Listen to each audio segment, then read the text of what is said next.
घरच्यांनी मला कायम साथ दिली आहे. त्या दोघांमुळे मी इथं आहे. नाहीतर मी पण वैष्णवीसारखं नक्कीच पाऊल उचललं असतं. वैष्णवीप्रमाणे मयुरी देखील उचलणार होती टोकाचं पाऊल. माहेरच्यांनी साथ दिल्यानं मोठा अनर्थ टळला.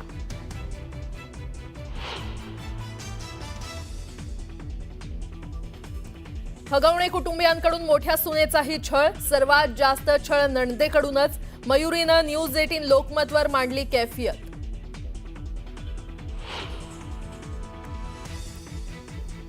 फरार आरोपी राजेंद्र हगवणेचा भाऊ संजय हगवणे पोलिसांच्या ताब्यात. तर वैष्णवीचं बाळ बेकायदेशीरित्या ठेवल्याप्रकरणी आणि पिस्तुलाचा धाक दाखवल्याप्रकरणी निलेश चव्हाण विरोधात तक्रार दाखल.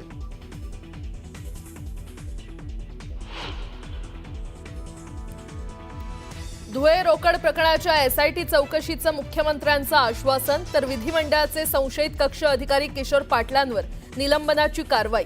विश्रामगृहातील खोलीत सापडले होते 1,84,00,000ची रक्कम.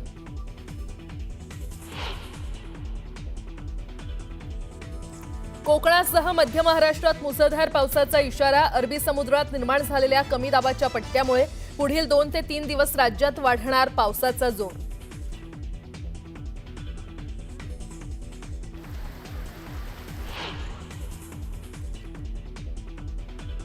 आणि खराब हवामानात अडकलेल्या दिल्ली श्रीनगर विमानाला पाकनं हवाई हद्दीत येण्याची परवानगी नाकारली.